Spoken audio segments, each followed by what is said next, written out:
Maga Estopassoli, você vai bem? Tudo bem? Eu vou bem, João Paulo Mestre. Você vai bem? Caliente estes últimos dias aí no ambiente político, hein? Muito calientes. Chove lá fora.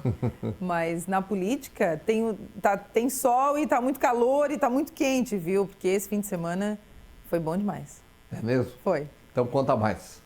Criciúma viveu seu primeiro embate público entre os dois principais candidatos a prefeito nessa eleição.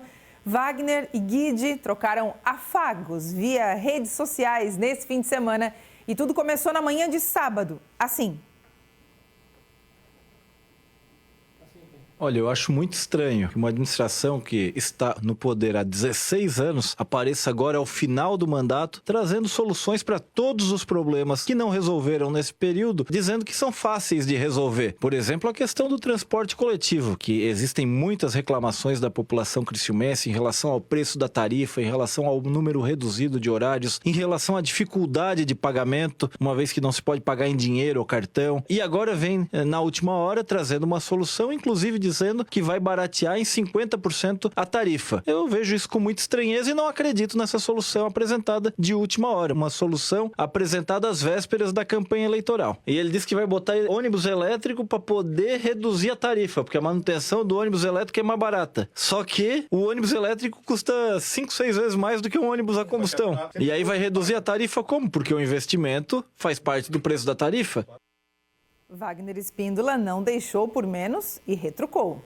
Apareça agora ao final do mandato, trazendo soluções para todos os problemas, dizendo que são fáceis de resolver. Por exemplo, a questão do transporte coletivo. Ô Ricardo, não tem solução fácil para problema complexo. Mas ao invés de só ficar aí fazendo crítica, apresenta uma proposta, cara. Faz como eu fiz, você vai buscar soluções. Mas vamos fazer o seguinte, quer discutir? Eu quero discutir contigo o transporte público em Criciúma. Vamos fazer uma live, mas sem podcast com frases feitas aí pelos marqueteiros, não. Só eu e você, discutindo. Que tal, topas? Tô te aguardando. Se teve réplica, teve tréplica. Guide respondeu ao convite do seu opositor, dizendo que não é para ele, que Vaguinho precisa se explicar. É para as pessoas no terminal, porque essas soluções que essas soluções só aparecem agora, 16 anos depois. Está na tela, você está vendo na tela a resposta que o Ricardo Guide publicou via texto também nas suas redes sociais. A discussão do fim de semana prova duas coisas aqui em Criciúma. A primeira é que a eleição será polarizada e será pautada pelos dois pré-candidatos que a gente acabou de citar. A segunda é que a questão do transporte coletivo de Criciúma é uma piada. É uma vergonha para o nosso município, o 8º maior de Santa Catarina e o mais importante entre Florianópolis e Porto Alegre. Criciúma é uma espécie de capital do sul do estado e tem um transporte coletivo ineficiente e que parou no tempo.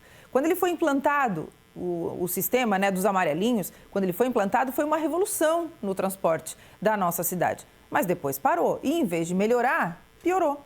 O número de ônibus foi diminuído na pandemia e depois não foram recolocados. A forma de pagamento hoje é burocrática e exclui quem não tem o cartão da própria empresa de ônibus. É uma outra piada, né?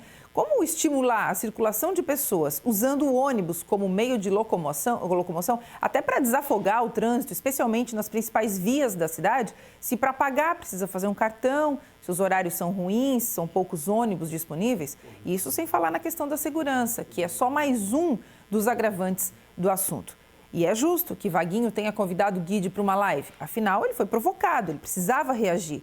Mas também é justo que Guide questione por que nesse tempo todo nada foi feito. Lembrando que a responsabilidade sobre tudo isso que eu falei é da empresa responsável pelo transporte coletivo. Mas o governo municipal não tem só o dever, mas o direito de intervir na prestação do serviço se ele deixa a desejar.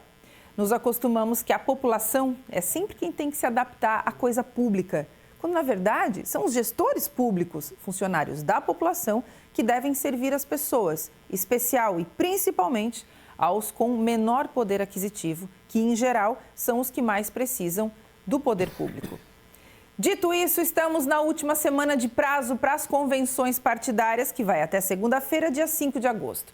Em Criciúma, alguns partidos já definiram as datas para homologarem seus candidatos. Homologar é confirmar, é chegar lá e dizer, ó, esse aqui mesmo, viu? A data da convenção do PL será dia 2, à noite, na associação da Embralite, com a presença do governador Jorginho Melo. Não vai ser na M, né? Eu acho que o Guide deve ter alguma lembrança lá da M. O PSD fará a sua no dia 4, portanto, domingo, um dia antes do fim do prazo, aí sim, na AM Master Hall. Já a convenção do PT vai ser antes, vai ser depois de amanhã, dia 1º de agosto, na Sociedade Recreativa União Mineira. E tem a promessa da presença do ministro do Trabalho, o Luiz Marinho. Os outros partidos ainda estão na fase de definições, se terão candidatura própria ou se vão mesmo brigar pela vaga de vice. Nessa semana, entre hoje, amanhã, no máximo até quarta-feira, tudo isso se define. No fim de semana, quem passou por Santa Catarina novamente foi a ex-primeira-dama Michele Bolsonaro. Ela foi recebida por Jorginho Melo na sexta-feira para um café na Agronômica. E à noite se reuniu com a bancada federal do partido e no sábado participou da convenção do PL em Florianópolis. E essa convenção chamou a atenção porque em Floripa, PL e PSD estão juntos. Isso mesmo, Jorginho Melo, Júlio Garcia, Heron Giordani, João Rodrigues, teoricamente, dividiriam o mesmo palco. Mas a foto, com todos eles juntinhos, não aconteceu. Embora estejam juntos politicamente, unidos pela reeleição do atual prefeito de Florianópolis, o Topázio Neto, que é do PSD, de quem o PL será candidato a vice com a vereadora Mariane Matos, os grandes caciques do partido não estão, assim, muito unidos, viu?